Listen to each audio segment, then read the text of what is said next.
Welcome to the Kim B. Davis Show. I'm your host, Kim B. Davis, and this evening we have one of our favorite guests. We have Mr. Eric Harp, our certified professional fitness trainer and educator. And guys, I know it has been a long time. First off, Mr. Harp, Happy New Yes, Year, because yes. we haven't been on the show since then, because you've been a little bit under the weather. We are Oh, so thank you, happy thank to you. have you back. Thank you so much. It's always a pleasure. Thank you for just opening up your arms and your space to me. I always appreciate it. I love you, girl. So let's make it Absolutely. happen. All right, so let's get right to it. Mr. Harp, I don't know about you, but it seems like it's been longer, but it's only been 66 days since January 20th. 66 days. I said, hasn't it been longer than that? With the amount of executive orders that we've had, the flurry of the hearings of these unqualified people who, from Linda McMahon leading the Department of Education to Pete Hegseth and his whole scandal with leaking text messages to a journalist saying that it was an error, as a mistake. I'm like, but these are classified secrets that we now can see on X. I actually have seen some of the screenshots from people, and I'm like, ooh, that is those are coordinates. Um, we've heard troubling information coming out of this new, I don't even know what to call it, this new department called Doge that is controlled by Elon Musk, who is an immigrant to this country, who has not been elected to anything, nor has he gone through the appointment process. He just all up in everybody's business, checking our social security, going through our student loans and everything else. And everybody keeps claiming he's seeing waste. Well, I ain't seen no waste, but I've seen everybody else getting paychecks except for the American people. Mm, I've seen students snatched off the street. We just saw it. mm. That was a really scary moment to see a student who I guess is a protester from Tufts. She's a PhD student. That means she's super smart if she's in a PhD program on a visa legally here, I believe from Turkey, and has been seized. And I've seen the video, and it is quite shocking because it's just some random dude that just walks up to her, and then all of a sudden people start identifying themselves as law enforcement, but then really don't identify themselves as law enforcement because you don't know who they are, whether this is ICE or who it is or where they're taking her. We've seen the raids for immigration. We've heard the troubling stories where there have been American soldiers who were caught up in a raid and someone pulled out their veterans card. And the United States government said that's a fake. This person had to go and prove that he was a veteran and was later proven that he was a veteran. And the United States government had to apologize to him. We've Did that? had, they said they did, but this person talked about that particular raid and he just talked about, thankfully I had my information with me because if not, who knows where I would have ended up. We have Americans that are in Guantanamo, which is in Cuba. We have people who have been caught up in the hirings and firings. And, Mr. Harp, you and I have worked in our lives for a very long time. Typically, you get hired in the job. Once you are fired from a job, you go home and you mind your business because you're looking for another job. Never have I seen people get hired for a job and are working that job doing a nonpartisan role, meaning they're not participating in politics. They are simply doing the role of the job and then are fired, but then have to be called back with an email that says, tell me what you did, but you fired me. So again, the lunacy of these multi-billionaire people who are, and I'm sorry because I'm about to go on a rant, these billionaire people who are supposed to be so educated and so brilliant, but they are absolute unequivocal mediocre idiots. Yes, I said it. This is my show. Mediocre I don't disagree. idiots that could manage their way out of a paper bag that somebody gave them with instructions on the inside of it. Could not figure it out. And these are the people that are running around making decisions. But it's because we elected a grifter to the White House. Say it again. We elected a grifter to the White House. The rest of these billionaires are grifting the American people. And it's interesting to me that now we are having town halls across this country where people are angry and upset, talking about, well, we didn't send you there. Well, what did you think they were going to do? Because they all told you what they were going to do, but you didn't believe it. You didn't believe it because you thought that the immigrant, that person who doesn't look like you, that person who doesn't speak the same language as you, that person who has a different name than you, or a different hair texture, or who looks weird or different, or whatever it is that you pattern yourself that is different than you, and you have force-fed yourself to believe they are different. She wears her hair flip. I don't wear my hair flip, so it's something wrong with her. So she needs to go. Or, he doesn't back his car out of the driveway. He drives a truck. He's very aggressive. No, we don't want those kind of people in our neighborhood. They have to go. At what point do we stop?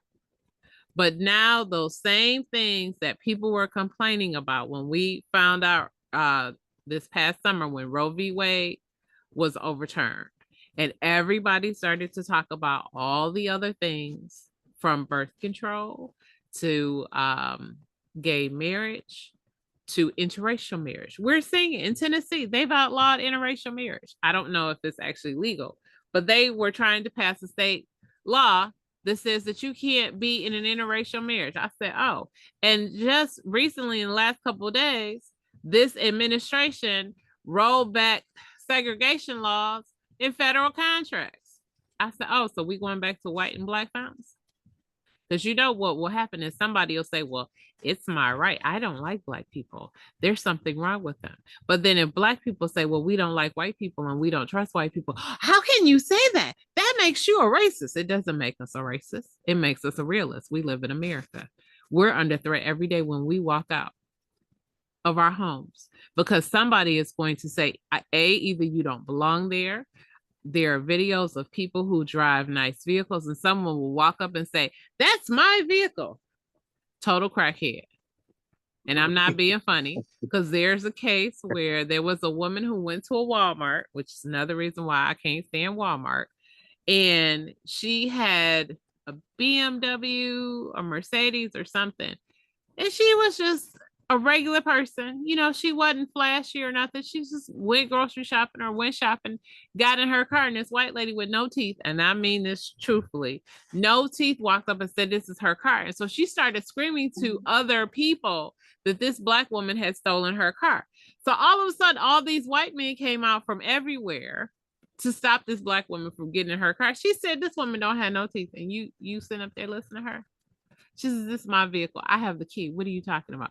They were like, well, you need to get out and prove it. Why do I need to get out and prove to you? Who? Right. To just people walking up. Exactly. Secondly, and I know I'm giving you a lot, Mr. Harp, because I want you to break this up. We have young students who have been in college campuses in dorms who were in a common area studying, who fell asleep. Because what do we do? Because I'm a master's student. What do? We are studying so hard that sometimes we just put our head down because we are just tired.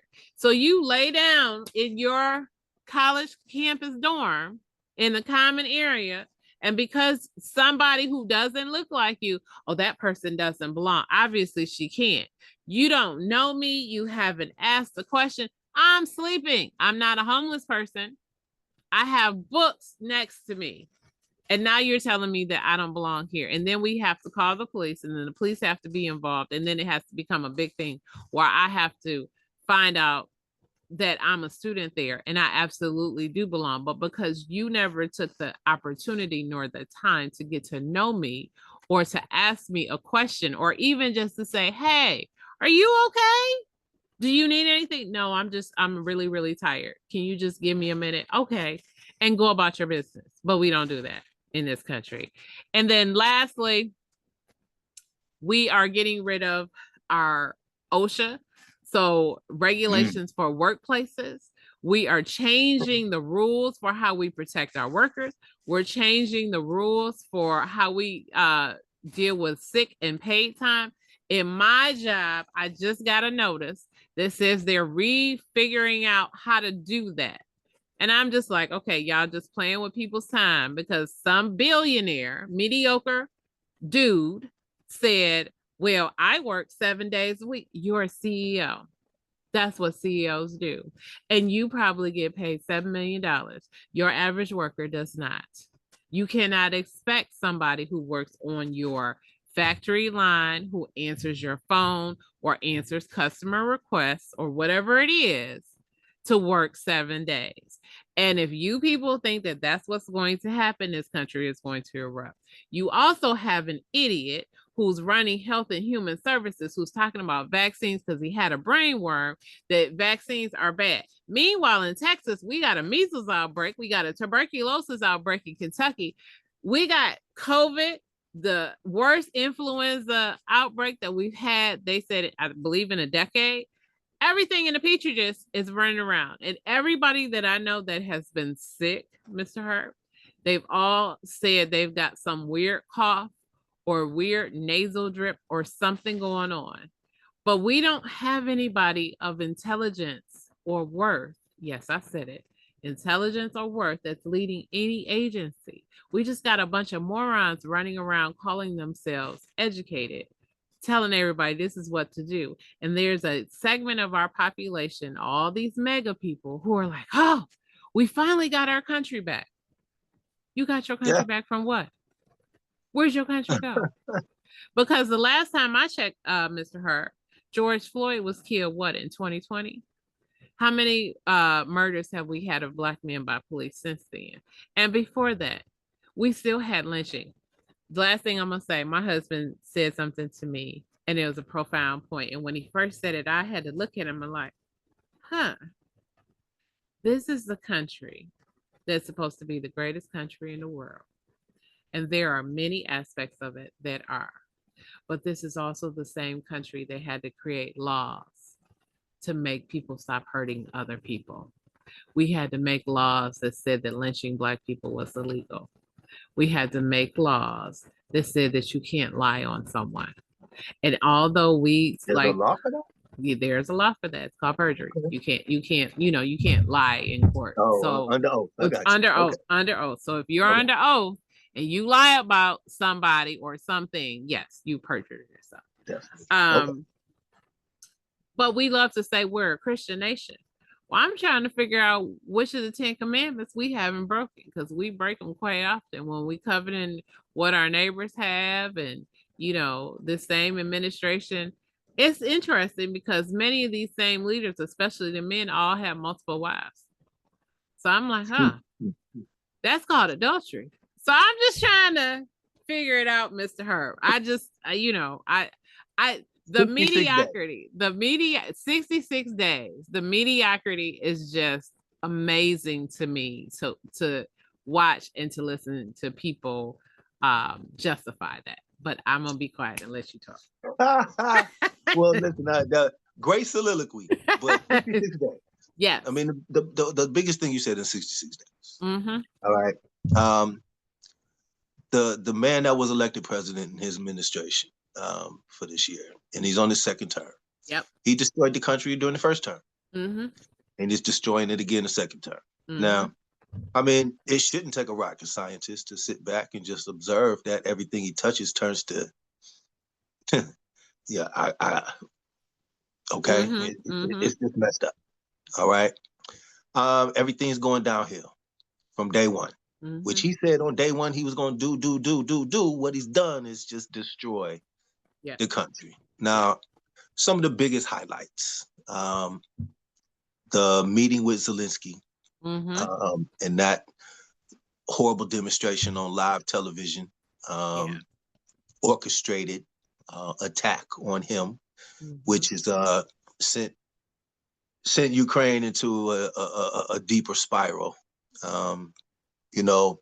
where we are really resigned to the Ukrainians are going to die. And unless they sign the house away, and I really don't even know what happened then. Okay. Again, it shouldn't take a rocket scientist to know that this country and the leader of Russia has never been one to approach it on tiptoes with a hand out to shake hands. Right. You know, his whole mission is to destroy and accumulate.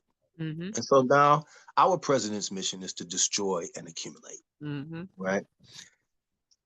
He steps into a fight, and instead of trying to break it up, he's trying to see what I can get out of it. Right. So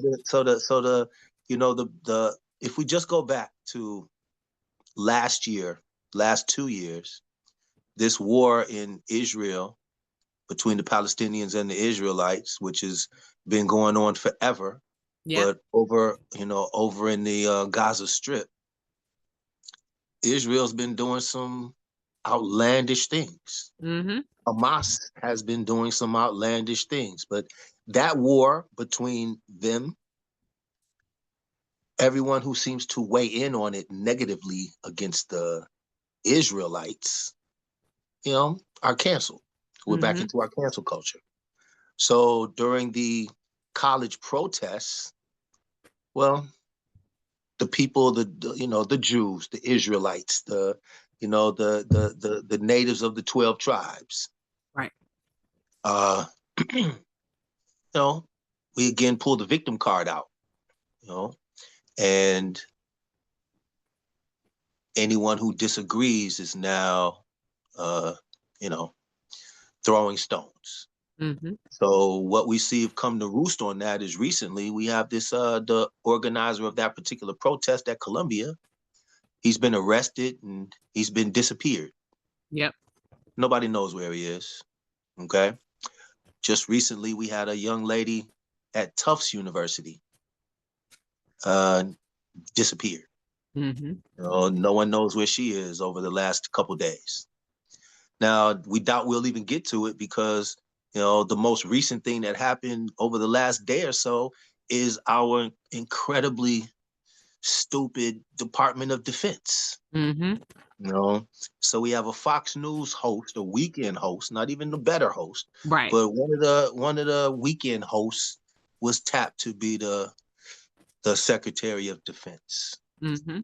And then, for those who haven't heard, he's just gone ahead and leaked out some attack plans on social media over the phone app. And included was a reporter from the Atlantic newspaper. You can't make it up. Can't make this up. Mm-mm. He's included in the text chain. Mm-hmm. And then all of a sudden, who included him? Right. How did his number get in there? Nobody knows. Mm-hmm. Nobody's willing to admit it. Remember when we had Hillary Clinton's emails? Remember that? Oh. I'm just saying. Hillary Clinton had an email chain. BCC. She was BCC'd on something, or what happened? And next thing you know, that disqualifies her from being the leader of the free world. Right. Okay. But here comes this Department of Defense bozo, and all of the people just putting all this information out. And when the reporter says, "Hey, you put me on the text chain," they go after him. Like he jumped into the text chain. Right. And he said, "Well, if you don't believe me," he put it out. Now that we've all seen it, everybody's on the, wasn't me. Yep. Wasn't me. Now, this is a pattern. I mean, listen, we can go back and list all the highlights of our current president's denials of it wasn't me, E.G. Carroll. Wasn't me who did the documents at Mar-a-Lago. Right. It wasn't me who sent the people to the Capitol. In fact, those people were such good people that they couldn't be domestic terrorists. Absolutely. Oh, but they built a gallows, though. Yeah, they did. Yeah, they did a whole lot of things, enchanting. Let's kill the current vice president. Craft on people's desks and chairs. Not on, and that's just the good stuff because they killed some police officers. Yes. However, most all of them are pardoned because they couldn't possibly have been with evil intent. Oh, absolutely not. But yet, we have a non-citizen, who's the co-president of our country. Oh, but remember, his son, the child that he carries with him everywhere, which on social media says exactly is his shield, said to our actual sitting president, "Get out my daddy's chair. You're not the president." I'm just saying.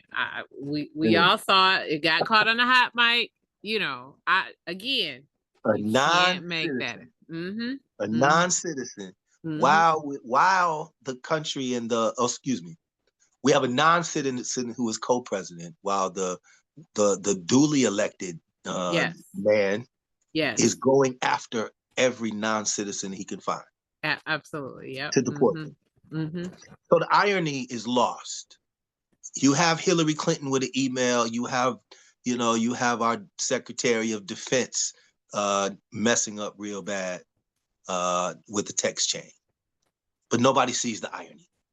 We have a non-citizen running the country trying to get rid of all non-citizens. The irony's lost. You have a man who supposedly runs the best business coming in and destroying America's business. And how many times did he go bankrupt? Just saying. Hey. That's a valid point. You got a man who's supposed to be the art of the deal. Right. Who comes in and is destroying Social Security, is destroying, as you said, all regulations. Right now, he's going after every judge who disagrees with him and is trying to tell him to slow down, do it correctly. Right. You can't do that right now. He's got there's 3 branches of government, as we've all. I mean, listen, I'm old enough to watch Schoolhouse Rock. Right. And I used to love those songs. You know, so to find out the 3 different branches of government and how some of the process works, and to see that it just does not work like that. Right. You know, where we have our Congress, the House of Representatives, the Speaker of the House, who's the 3rd person in line to be the president if anything were to ever happen to the first 2. That's right. Has deferred. The last 3 speakers of the House have been deferred, kicked out, booted around. It's a joke. Everything seems to be a joke, and all we can do is sit back and wait. Because listen, one of my hands is in education. Okay, and right now I'm doing special education. I'm working with special education students. Our department is, everybody's in limbo. What are we going to do? Because right now they want to get rid of free lunches. They want to take care, they want to rearrange the Disabilities Act, Health and Human Services, run by the brainworm gentleman that you were just talking about. Well, the measles that's running through Texas and all these other diseases. This is the biblical plagues. These are the plagues, and it's happening in real time, in our time, and it's coming fast. And what are we going to do? Because our elected leaders have just gotten rid of the USAID, USAID. Yes. So we don't want to aid other people. Right. Who's going to aid us when we need it? Can the United Nations come and set boots down on the ground for us? Because we need help. There's no more, there's no more United Nations. Nope. NATO is about to be disbanded because Russia and our leader is trying to make sure that not only does Ukraine not get into NATO, but they're going to make sure that the European Union changes their little obligations and absolutely. And treaties. And so what we have right now is we're turning everybody into a second world country, and we already have someone as a third world country. And we are no longer these powers that we claim to be, because no one trusts us. Yeah, exactly. No one trusts us to get their back like we always said we would. And what the old person's motto, we going to hell in a handbasket. Absolutely. Absolutely. Not that I even know what that means, but I know it sounds like that's what's happening. And it's so much to be depressed about that we just can't get depressed. You can't. You can't curl up in a ball and sit in the corner because when it is time to move, you better get up and move. Right. And no one knows when it's coming. Now, so the magic word that we haven't even mentioned is the new word of color is DEI. Oh, absolutely. Yes. And because of DEI, you have companies going bankrupt. You have Target. You have companies that have refused to sell products by companies of color. You have tariffs that are coming from everywhere. That there's, I was in the auto industry for a little while. The big three, we're from Detroit. And nothing has been the same since cars stopped being made in Detroit. Sure hasn't. Yep. So once it started to expand and move around and thinking that the grass was greener on the other side, the North American Federal Trade Agreement, NAFTA, which has some cars built in Canada, some cars built in Mexico, it's still North America, but according to our new administration, those boundaries are too big now. Right. So there's a new 25% tariff on any automobile or part that's not made in the United States. Right. And so now there's not one car that's 100% made in the United States, not even your Teslas. Toyotas is a Japanese company with plants in Kentucky. Yeah. So you have plants, but you don't have enough jobs to hire people. You don't have enough work. We've been a worldwide business. I mean, a global economy. A global economy. Thank you for that assist. It's been a global economy for so long that all of a sudden the two richest on the internet, right, our leaders, our co-leaders, are making sure that it's not a global economy anymore. Unless it only has to be an American economy. And that's where the vanity has just gotten too much. And, history repeats itself. There's nothing new under the sun. There's nothing new, and history is going to repeat itself. And we are destined to go through our 1929 stock market again. We are destined to go through a wave of losing our leaders. People are disappearing. Yep. Right in front of our eyes. And we have the internet and television, and everybody has a doorbell camera. And people still are being disappeared. And people are being disappeared. And these plainclothes people that are walking up, and these CCWs, these carrying of concealed weapons, rubber's gonna have to meet the road. And somebody's gonna lose a life real quick. Yeah. And it's gonna start off one of these. There's too many factions right now that race riots are definitely gonna happen. And this white black is not how it goes anymore. Because whites aren't all white and blacks aren't. American blacks okay, but people of color aren't all the same. No, they're not. And so what you're going to have is just like overseas, as close as a lot of countries are, they're always not together. So you can't lump all Arabs together. Right. You cannot lump all Latinos together. Because what may be going on in Peru is not going on in Mexico. Yep. And what's going on in Haiti is not the same thing going on in Dominican Republic. But there's going to be some things that's going to have to happen. And it's sad that it is going to happen.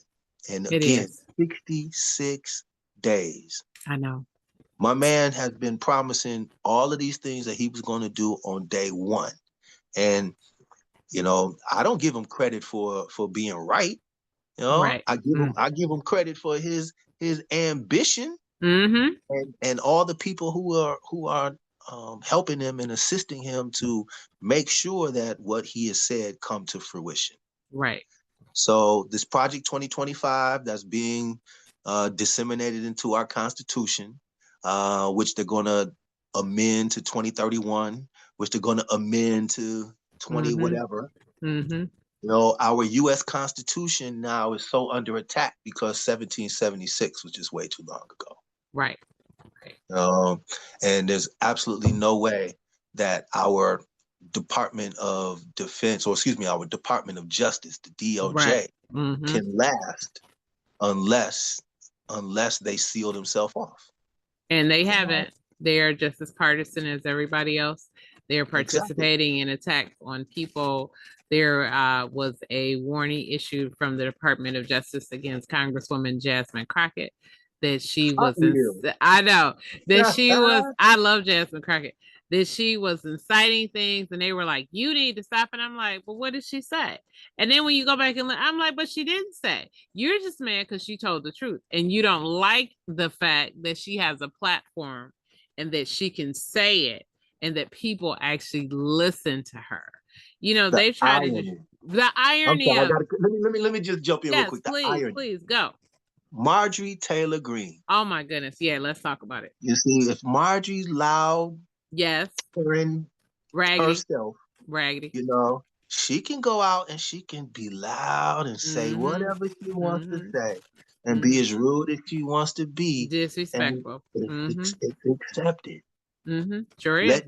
Let Jasmine Crockett be a little loud and direct and say exactly what she's meaning and where it's coming from.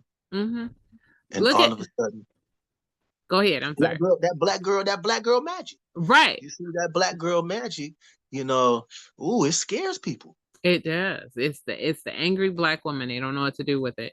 And I forget who was the congresswoman that threatened Jasmine, said she wanted to take her outside. She said, why don't we meet outside? She said, child, I ain't got time to meet with you outside.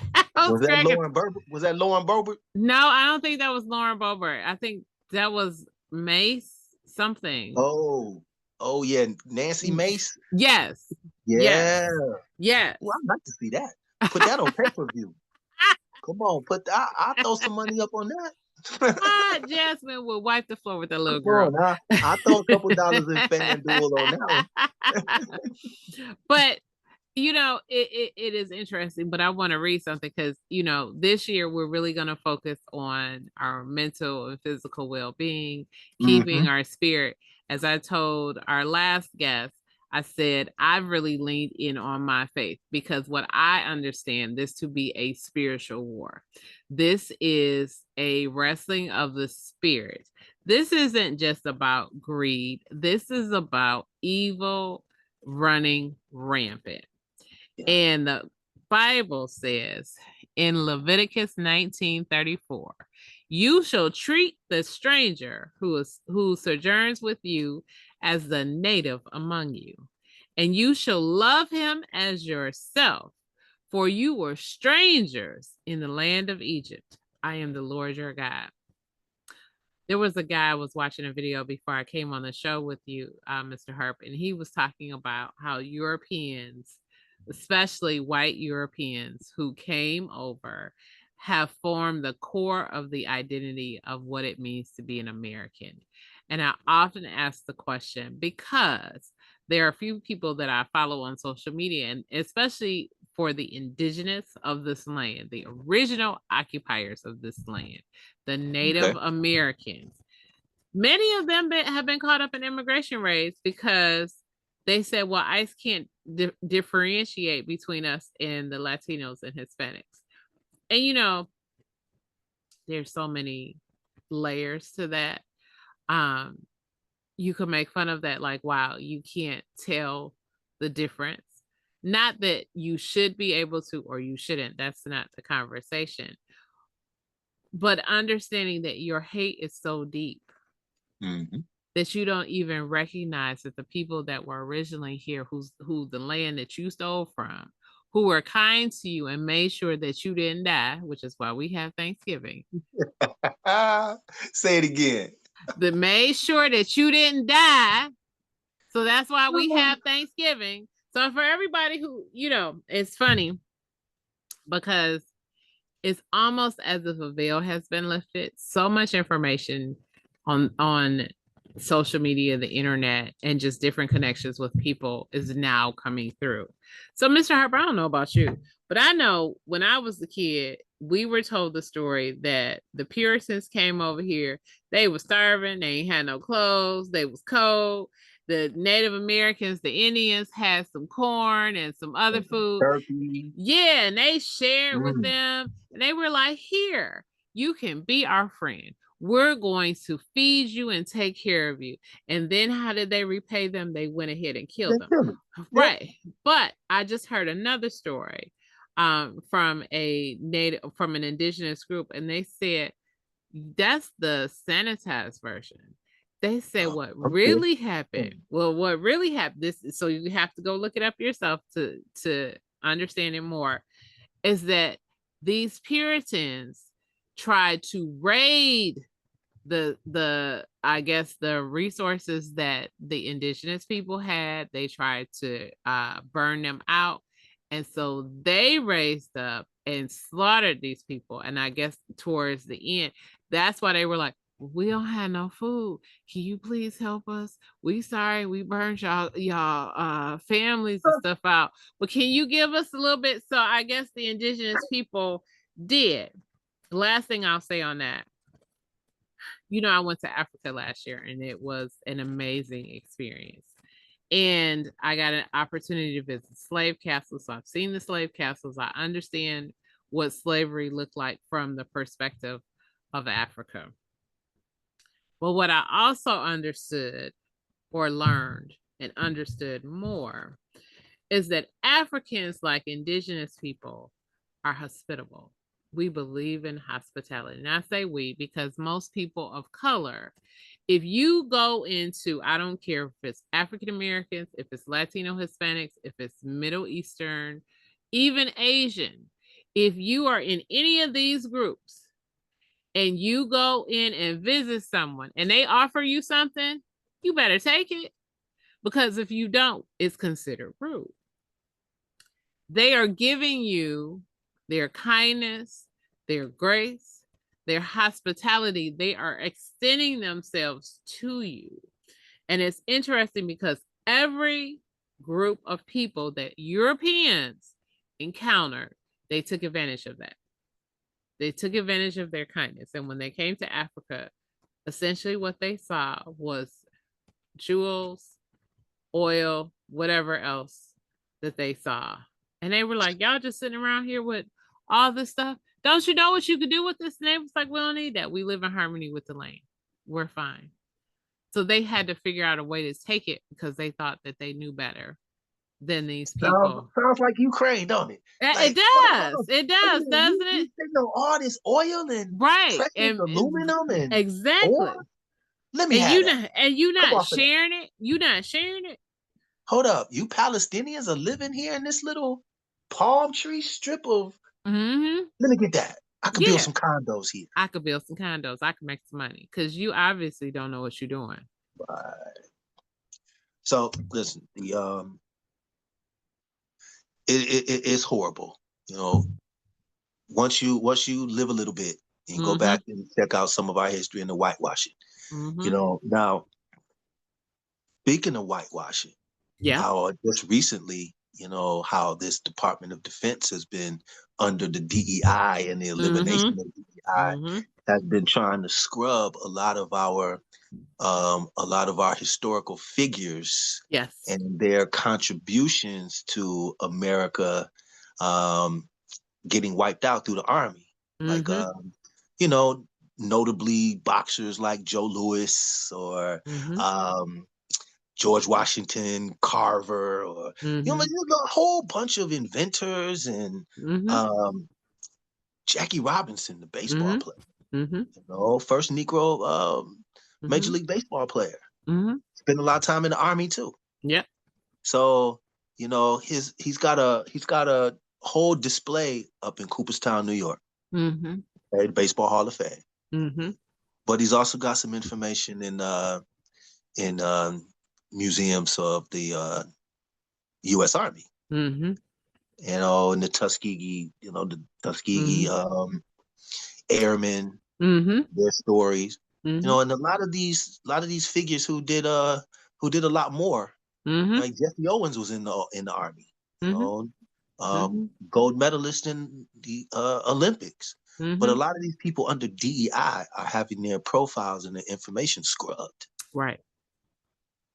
all in the name of killing diversity, equity, and inclusion. Mm-hmm. Mm-hmm. Now, as much as it's going to hurt Black people, African Americans, and other people of color, it's amazing how it's affecting white women. Oh, yes. Because they benefit So the most from it. they benefit the most out of diversity, Mm-hmm. equity, and inclusion, Mm-hmm. which used to be called equal opportunity, which used to be called affirmative action, which used to be Mm-hmm. called a whole bunch of names. Yeah. But under these programs, these government funded programs, yes, a lot of people who benefited from. Mm-hmm. One of the first DEI firings that the Doge, Elon Musk and his people did was to cut a 4-star general and a female admiral out Yes. of the Air Force. Mm-hmm. Mm-hmm. And I'm like, how do you work that? How do you do that? You're gonna Exactly. strip the 4 stars off the lapel. Now you don't get those positions just by DEI. No, you don't. You got to earn those positions. I don't care what color you are. Mm-hmm. So it just amazes me how the irony is lost on some of the so-called most brilliant people. Right. But when evil steps into your heart or into your brain, intellect goes out the window. It does.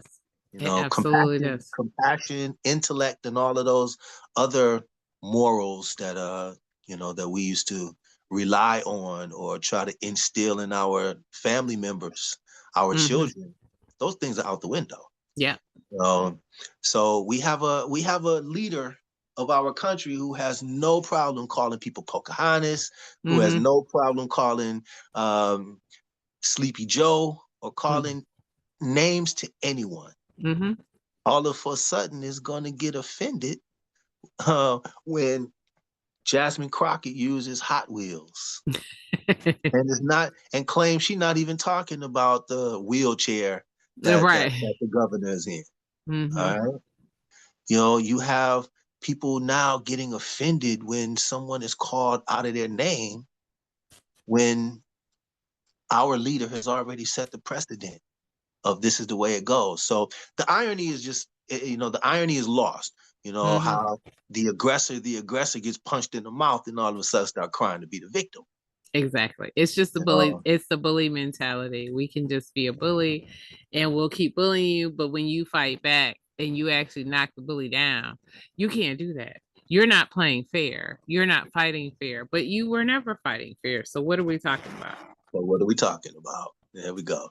I mean, this is a topsy-turvy world. It's bizarro land. No, I'm not surprised. It's I'm dismayed. It's a word I haven't used in a while. I'm dismayed. I'm just, I don't want to say I just want to give up. But listen, who wants to fight for this? Right. Who wants to fight for something that's just not winnable at the moment? It's not. And I'm saying this across the board. White people in America, you're going to either have to stand up and show everybody else that you want to share this country, or you're going to continue to have problems. And eventually, like you said, Mr. Harp, this country will erupt. I think many people want a civil war. They really do. I just read who's gonna fight it? That's the thing. No. And so where I was going, there's a great book that I just read, but it scared me. Parable of the Sower. I don't know if you read it, by Octavia Butler.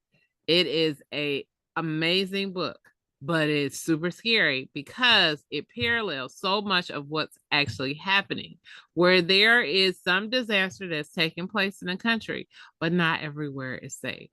And so you got to cross territories, you got to pay people off. Money is not necessarily worth anything, but then nothing else is. There's no real consistency in terms of government or law.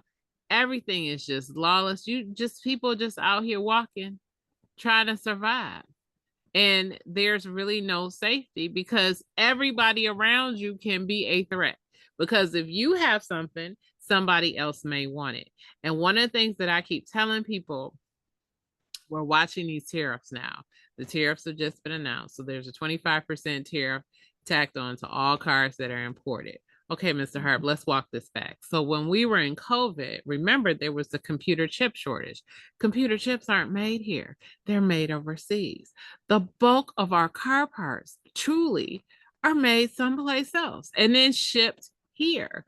They might be assembled here, but they didn't come from here. They're not built from here. We don't manufacture anything. And so when people are talking about, oh, we need to get back to manufacture, I said, manufacturing what? I said, your illustrious leader, his little clothing line that he has, that his stuff is not even made here. It's made in China. So it's his daughter's. Her stuff is made in China. I'm like, okay, make this make sense. You know, we're from Detroit. And we grew up in a time where our great-grandparents and our grandparents all worked in a plant. We were told, and Mr. Harp, correct me if I'm wrong, I know I was told, you're not working in a plant, you're going to go to school. I was told that too. You're right. You were going to do something different because you're going to go to school because you had to be better. Because this isn't, because our parents, our grandparents told our parents, and both our parents were professionals, told our parents, this isn't going to last. This is great for what it got for us, but you need to do better. And it's almost like we live in a society now that doesn't want to do better. Like you can't strive for greatness because if you strive for greatness, there's something wrong with you, or you're looking down on other people, which is really sad. But in addition to that, we're talking about manufacturing. We don't build anything. We don't build cell phones. The parts for cell phones come from overseas, specifically Rwanda, Congo area, because that's where cobalt is from. You know, I don't know who makes Apple phones here or makes Samsung or what line of phones. We don't even make clothes. We have a few things that we make in America, but nothing really. You start talking medicine, heck, even some of the medicine is not made here. It's in a lab someplace somewhere else, and then it's shipped here, and then they're trying to figure out how to make it. And then how to synthesize it. Exactly. How to synthesize it. Thank you. And so we're sitting here and I'm like, okay, what jobs? So then you're talking education. We are not at the forefront of any list on education. Anybody. Listen, Mr. Harp, I was in Africa. I said that. I had the opportunity to visit a school. I went on a tour with other professionals from different organizations, specifically education. When we arrived, those students, the headmaster, I believe it's the headmaster, told the students we were here. We were coming to speak to their classrooms.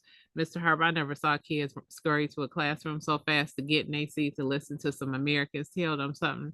I was like, we just regular people. There is no one famous. And I'm not saying that you had to be famous, but none of us were billionaires. None of us were CEOs of our own company. We were Black Americans. Right. We were Black Americans who all are well educated, who are all in lots of spaces in higher education. And we're coming to this school to share with them some of our perspectives on things that we saw and to be able to answer questions. The very first question that I got from the students, they said, why did America come and take our gold? I said, oh, baby, let's have this conversation. I said, I studied politics at my undergrad. I said, my master's is different. We had an amazing conversation. These were 12-year-olds who understood geopolitics. 12-year-olds. We have 12-year-olds in this country that can't read, who can't do math. I'm not being funny. I'm not smiling because it's funny. I'm smiling because it's true. Irony of it. The irony of it. Japan. Go ahead. I'm sorry. I'm sorry. Japan and China, I believe, do school all year round. I know Japan does, but they are top notch. You look at Indians from India, most of them are well educated. I don't care where you come from in Africa. If they come to America, most of them have a master's degree.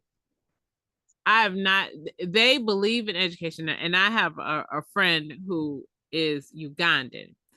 And she said, Kimberly, it is expected that you will get, it is expected that you will complete college, at least at the bachelor's. That's the minimum required. That's like high school. Like you are expected, but then you are expected to go on to graduate level and do something, whether it's medical, law, engineering, science, something. You can't stop at a bachelor's. You have to go to a master's.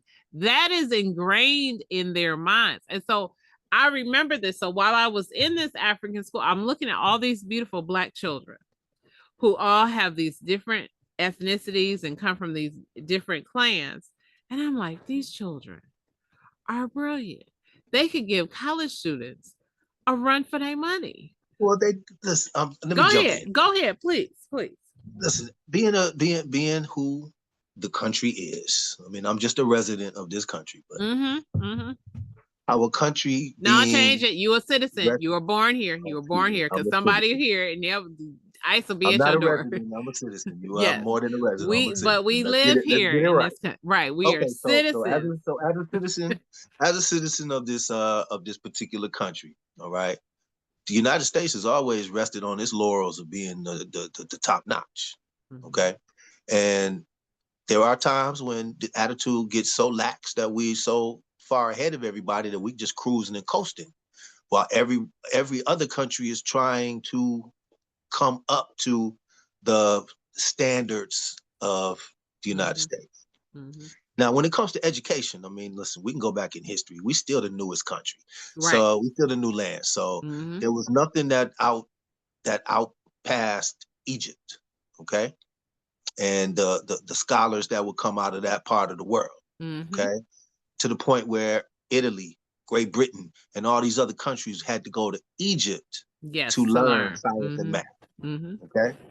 Now, none of that has particularly changed because some of the best schools are still overseas. Yeah. You got to go to Oxford. You know, you want to go to Cambridge. You got to go to these different schools, which have that particular reputation. Okay. Now, our Ivy League schools in America are under attack right now because of the protests that happened over the last couple of years. So we'll just put those to the side for a minute. But the standards in America has been lax for a long time. Okay. So the requirement of having a high school diploma or a GED equivalent, that's really what most people want to strive for, so they can hurry up and stop. So to go to any secondary education, it's got to be one of those, your parents have the money for that? Did you get any kind of financial assistance for that? And so did you get an NIL deal with that scholarship? You know, so college is, it's not a destination as it used to be. It's a platform to go to the pros. It's something you have to do if you want to get to that next level kind of thing. But the entrepreneurship of the internet has allowed people to bypass a lot of this. Yes. Okay. So overseas, what you have still the same type of opportunities, but the attitudes are much different. So, the education standards, as you were just mentioning, how it's a foregone conclusion that they're going to get a bachelor's degree, and then graduate school. Because see, listen, a lot of countries produce some of the best doctors. Yeah. Okay. And no matter where you are, you have to go to medical school, and you have to put in that time. Now, I know we break our time up differently we space our time out differently, where we gauge, okay, if I want to do that, it's going to take about 6 years. Mm-hmm. If I go to the Army, I have to sign up for 4 years. And so what we do is we gauge these things in time as far as our commitments. Mm-hmm. And then we Mm-hmm. want to see how we can cut corners. Now we Mm-hmm. want to see how we can do it quickly without having to do all of the other things. And a lot of times that the attitude just seeps right on down and creates a whole lot of laziness. Yeah. Creates a whole lot of, why try? Why bother? I'm not going to get it anyway. I'm not going to do it anyway. Mm-hmm. And so that defeatist attitude, that's a lot of our current generation's attitude. Mm-hmm. That no one has to put in all of that work. Right. We don't do it like we used to do. Mm-hmm. And unfortunately, that attitude is, taking us even further down along with what we have at the top. So yeah, everything that's making it fall down. And, there's so many problems to absolutely. overcome. It is. Okay. Everyone has them, and that's not even the thing to concentrate on, because there are solutions. Mm-hmm. But the solutions are few and far between because of the barriers. Our elderly right now in this Social Security program within the United States. Yeah. For the last many years, we're able to do it over the internet. Mm-hmm. Okay. Now, in my past life, I did customer service. Mm-hmm. I worked in the auto industry for customer service during a recall, Right. where it's nothing but phone calls. Mm-hmm. But now there's not a staff of people to answer phone calls like it used to be. Mm-hmm. There's no call centers like it used to be, because now we have AI, which AI can do all the talking. Exactly. We have the internet, which crashes often as well, but we have the internet and the traffic and the sites in order to go through it. Mm-hmm. But out of the mean-spiritedness of our current administration's Doge program, let's cut out those internet access. Mm-hmm.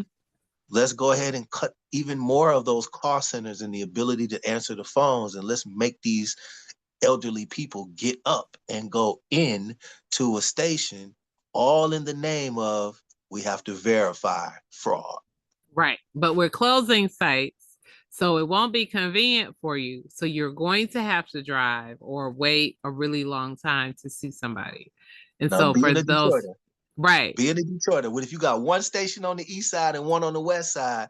But what if you and that one in Southfield is closed down, and so everybody has to now travel through the east side, and 696 is closed, and it's down to one lane on Woodward. Mm-hmm. How you gonna get there? How you gonna get there? And you are, and your elderly person might be on oxygen or require some type of a medication regimen, or need to use the restroom facilities because they have a chronic condition. That's so many different things. And that's the point. Mm-hmm. And so the point is to turn, the population into, oh my goodness, it's just going to plunge the population into, a disaster. They want to cut out the paper money, turn it into digital coin. They want, and the transfer of all of that. And oops, my cell phone doesn't get service over here, so I can't. That thing is just spinning and spinning and spinning and spinning. Listen, it's just so many obstacles, right? It is. We have to be strong. For those that pray. Pray. Stay in tune with your people, because we don't want to get holed up into a house, lose our contact with people, and then no one checks on anyone. And I mean, it's really coming down to that, where we have to stick together. We have to love one another like we've never loved one another. And I'm taking it biblically. The first commandment is love God with all your heart, body, mind, and soul. And the second is love your neighbor. The two most important commandments. Yeah. And so this is what we have to rely on. This is what we Absolutely. have to rely on, because this is not what's promoted. This is not what's promoted through our leaders, our governments, our means of entertainment. You know, we're communicating right now through, electronic, through a podcast, okay, Mm-hmm. which is going to appear on social media. And Right. social media has a whole lot of traffic, but I'm hoping that these words can reach out to someone and to say, listen, stay prayed up and Mm-hmm. stay loving somebody. That's You right. know, there's way too many stories of despair, and we need some more stories of hope, because we definitely not getting in these conversations talk about our leaders. You No, know, we're not. So we're gonna switch gears, Mr. Harp, because that's a great segue. So, Mr. Harp, there is a ton, and we have talked extensively about all the craziness that's going on in the world. And it does take a toll on your mental health. It takes a toll on your physical health. We know that when our mental health is not aligned with our physical bodies, that we, as you said accurately, you hold yourself up in a house, you're not talking to anybody, depression sets in, all kinds of bad things can come from that. And your physical health takes a hit as well, because that mental pain is going to manifest itself physically within your body. What yeah. are the benefits of exercise in helping to balance our mental health and our physical health and our well-being? Well, definitely it's going to help relieve some of this stress. All right, the endorphins that are released, and the as our body sweats, and when we concentrate on some of these uh, exercises and movements, takes our mind off of these current events. Now, we Mm-hmm. shouldn't be consumed with too many of these current events anyway, Mm-hmm. but we all have problems, and one thing leads to another. Um, and I've mentioned a lot of times since we've been together, time management. Mm-hmm. You know, a lot of times we just feel way too busy to fit one thing else in our schedule. And it takes a commitment to get Mm-hmm. up every day, or 2 days a week, 3 days a week, however many days you can commit to get up and give yourself some time to move around. Once again, I know to find an exercise regimen can be difficult, Mm-hmm. okay? To find a routine that works. Some of us are in it to lose weight. Some of us are in it to get healthy. Some of us are in it just to, I got to do something, okay? Doctor said I have to do something, Mm-hmm. all right? And all those are valid reasons. What we don't want to wait is too late, okay? So you want to get up. You got to use it or you're going to lose it. Now, those are just some phrases to throw out, but they're really true. Mm-hmm. Mm-hmm. So for most of the country, we're breaking into different weather right now. We're Mm-hmm. coming out of this winter time and we're moving into our springtime and closer to the summertime. So now's a good time to get up and get out. And as I mentioned, pets, get up, walk those dogs.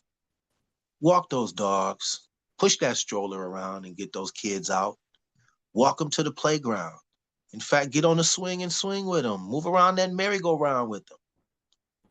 These little movements, just walking, lifting your knees up, putting one foot in front of the other and swinging those arms while you do it. Okay?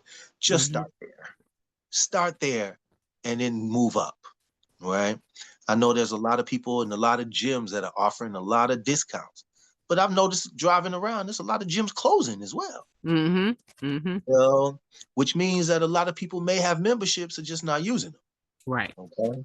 And have those monthly bills just coming off, but not using the facilities. Mm-hmm. Now, if you can go to a gym, please get there. Don't waste your money. But there's so many things that we can do. Now, there's chair exercises. If there's anybody looking into this new craze of men over 50 getting in a chair and doing a 7-minute workout, start it, find it, do it. There's way too many things on the internet that you can watch while you're exercising. All right. And I just encourage everyone to just get up, go walk to your neighbor's house and go say hello. Go grab your neighbor and the 2, the 3 of you go walk the neighborhood. Just walk around the block. Walk 2 blocks. Next thing you know, make it 3 blocks. Next week, make it 4 blocks. And you build a progression. Okay? There is so many benefits of just moving. The social benefit, this what we're talking about, getting out of the house and not letting these things bog you down. Because the mental stress will definitely cause your body to be depressed and distressed. And then the more we just sit back and realize 66 days of this presidency is gone, oh my goodness. Look how long that 66 days has been. And many of us can now turn around and look up and say, oh, it's been a year, 2 years. It's been 3 years since I got up and moved. And so what we need to do, what I'm encouraging to do, is just get up and move. Just walk. I would love to say go spend some money at a gym. I would love to tell everybody, find it in your budget to go get a personal trainer and go take a fitness class. But find a pool. Not everybody has a swimming pool. But what we do have is outside. And what we do have is a sidewalk. And what we have is some distance to cover as we walk. Go get a good pair of shoes. I'm not going to endorse them shoes, but there's some slip-ons that you can just slip on and not have to bend down and tie them up. They come in athletic shoes. Grab some and get up and walk. And the more you do it, the better you feel. The better you feel, the easier life can be. Okay? Stress can roll off your shoulders. So can those pounds. But nothing is going to happen overnight. So I'm not even trying to sell a dream like it's going to happen overnight.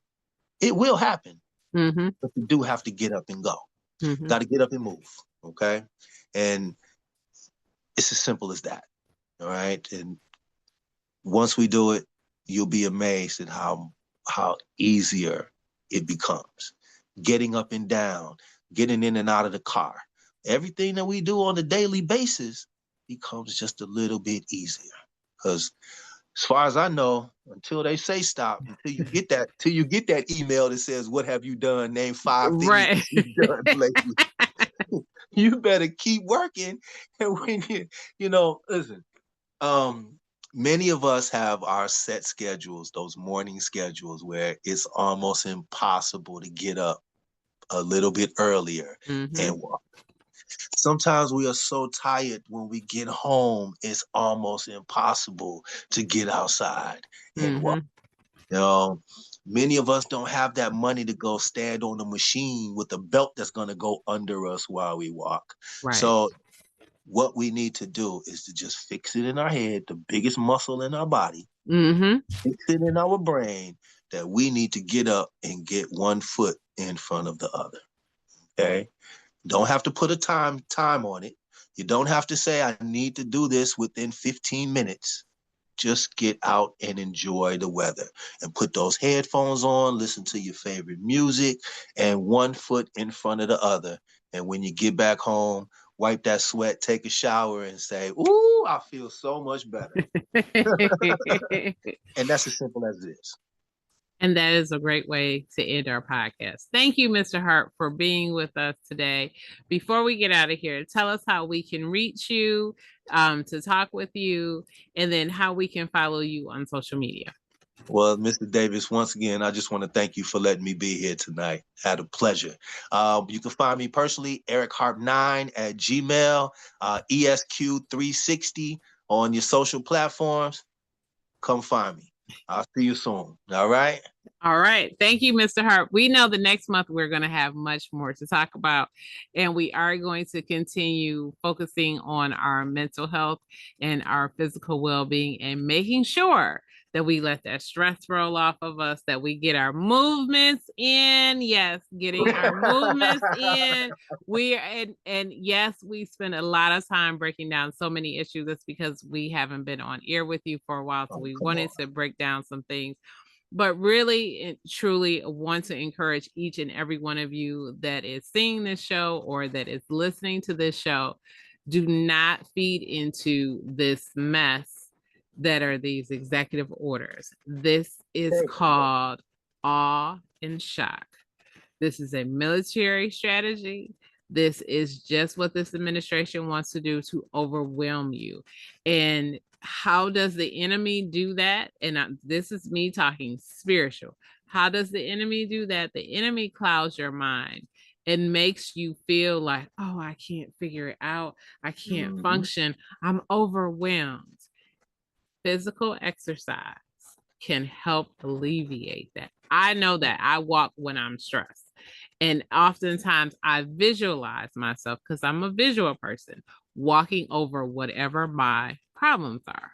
And I often feel better. And oftentimes, sometimes if there is a solution that has been evading me because I was overwhelmed, my mind was just full and I just couldn't figure it out, it will come to me and I will feel better because I'll know what I'm supposed to do, because my faith has provided me with the help that I needed. So this is a spiritual battle.